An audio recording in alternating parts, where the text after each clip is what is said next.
Hi everyone. आज हमारी सवारी निकल चुकी है मलेशिया के लिए, जो कि हमने फ़्लाइट ली थी Delhi to Malaysia. And then हमारे बेटे को हमने फ़्लाइट में सुला दिया था बिकॉज़ हमने उसको थका दिया था एयरपोर्ट पे। सो हमारी 5 आवर्स की फ़्लाइट थी, तो हमने 3 घंटे तो उसको सुला के लेके आए। एंड देन हमारी बाहर कैब आ गई थी, जो कि हमें पहले बाटू केव से हमें होटल रूम तक लेके जाएगी। तो हमने बाटू केव्स पे ही हमें ब्रेकफास्ट करना था। यहाँ पे हमें ड्राइवर कुछ ना कुछ सिटी के बारे में बताते हुए जा रहा है, जो कि मेरा बेटा बड़ा ही ध्यान से सुनते हुए जा रहा था। एंड देन हम यहाँ बाटू केव्स पहुँच गए हैं। यहाँ पे हमें अभी सिर्फ ब्रेकफास्ट करना है। एंड देन हमने ब्रेकफास्ट करके फ्रेशन अप होके हमने चेंज भी यहीं कर लिया बिकॉज हमारा चेक इन 2 बजे का था एंड यहाँ पे 11 ही बजे हुए हैं। हमें यहाँ से जाना है गेंटिंग थीम पार्क मलेशिया, जो कि इस मॉल को क्रॉस करके जाना था, जो कि बहुत ही हैपनिंग है, बहुत ही मज़ेदार था। तो यहाँ से हमें वहाँ तक पहुँचने में आई थिंक 15 मिनट्स लगा था। यहाँ पे सारी चीज़ें इंटरकनेक्टेड है गेंटिंग में। हर एक होटल रूम दूसरे होटल रूम को क्रॉस करके ही जाता है, तो सब कुछ इंटरकनेक्टेड है। It's very interesting. तो हम गेंटिंग थीम पार्क की तरफ जा रहे हैं, जो कि हमने थोड़ा इन्जॉय खाते पीते मस्ती करते हुए गए थे।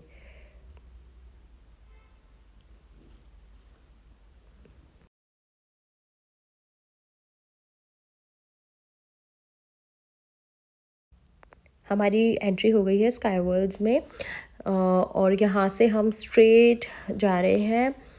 अमित को एक राइड लेनी थी, तो वो हमें नीचे छोड़ के जाएंगे अभी 1 घंटे के लिए बिकॉज़ वहाँ वेटिंग थी और हमने फास्ट ट्रैक का कार्ड लेना हम भूल गए थे इस वाली ट्रिप पे।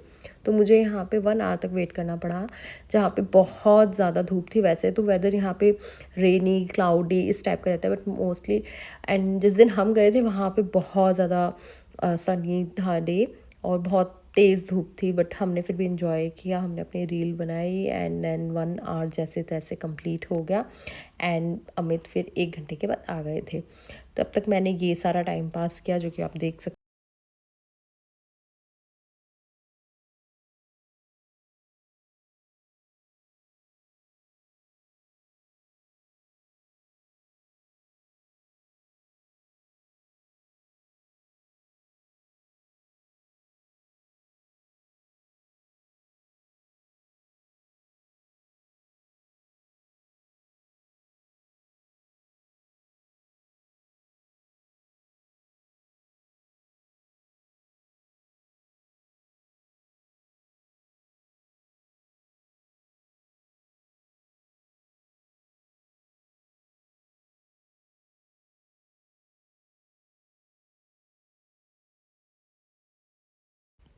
फाइनली अमित आ गए हैं। इसके बाद हम लंच करने जा रहे हैं। उससे पहले हमने थोड़ा सा सेल्फी टाइम लिया एंड यहाँ पे हम डिसाइड कर रहे हैं कि हम पहले लंच करेंगे या हम राइड्स लेंगे। तो आपको क्या लगता है हमने क्या डिसाइड किया होगा? चलो मैं ये बता देती हूँ। हमने ये डिसाइड किया है कि हम पहले लंच करेंगे, तो हम यहाँ पे लंच लेने के लिए बैठ गए, जहाँ पे मेरा बेटा सो गया था। एंड यहाँ पे हमने लंच कर लिया है और उसके बाद हम निकल गए हैं राइड्स लेने के लिए, जहाँ पे बीच में क्रॉस करके काफ़ी सारी कलरफुल बिल्डिंग्स आई थी। तो मैंने मेरे बेटे के साथ यहीं पे डांस करना स्टार्ट कर दिया था, क्योंकि बहुत ही वैसे सूदिंग म्यूज़िक भी चल रहा था यहाँ पे और बहुत ही बहुत ही प्यारा सा बैकग्राउंड था। तो it's very interesting and happening place. So उसके बाद हम आ गए हैं एग्ज़िट करने के लिए, बिकॉज़ हमने यहाँ पे काफ़ी सारी राइड्स ले ली। एंड हम आज मेरे बेटे का बर्थडे भी है, सो हमें रूम पे जाके रेडी होना है एंड देन उसका केक कट कराने के लिए इवनिंग में हमें वापस निकलना था। एंड हम आ गए हैं उसका फर्स्ट बर्थडे सेलिब्रेशन करने के लिए। हम मलेशिया आए थे all the way from India, and so that वो हमेशा याद रहे कि मेरा बर्थडे मेरे पेरेंट्स ने मलेशिया में ही सेलिब्रेट किया था एंड ही वॉज इन्जॉइंग। तो वो बड़े मज़े से केक कट किया एंड केक को पूरा स्पॉइल भी कर दिया था उसने। कट करने के बाद उसने पूरा बिखेर दिया था यहाँ वहाँ। एंड फिर हमने थोड़ी सी शॉपिंग की, जहाँ पे वो सेल्स गर्ल्स के साथ काफ़ी इन्जॉय कर रहा था। एंड ये हमारे होटल रिसेप्शन पे ही मस्ती करने लग गया।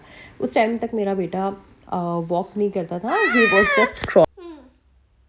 तो अभी वो क्रॉलिंग ही करता है एंड वो क्रॉल कर करके ही रिसेप्शन पे मस्ती कर रहा था जब तक हमारी फॉर्मेलिटी हो रही थी, बिकॉज़ हमें अभी चेक इन करना बाकी था।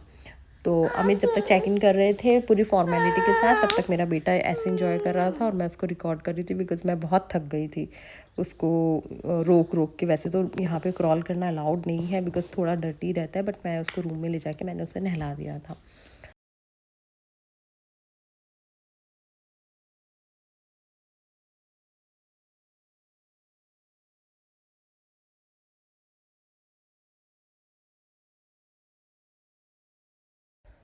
सो हमने रूम में चेक इन कर लिया एंड ये है हमारे होटल का रूम। एंड रूम से व्यू आप देखो, हमारे रूम का व्यू कितना प्यारा है। ये देखो, यहाँ से आपको जिप लाइन भी नज़र आएगी। एंड सी, ये हमारे रूम का व्यू था। एंड इसके बाद का मैं आपको बताऊंगी नेक्स्ट वीडियो में कि नेक्स्ट डे हम कहाँ गए थे एंड हमने क्या क्या एक्टिविटीज़ की थी।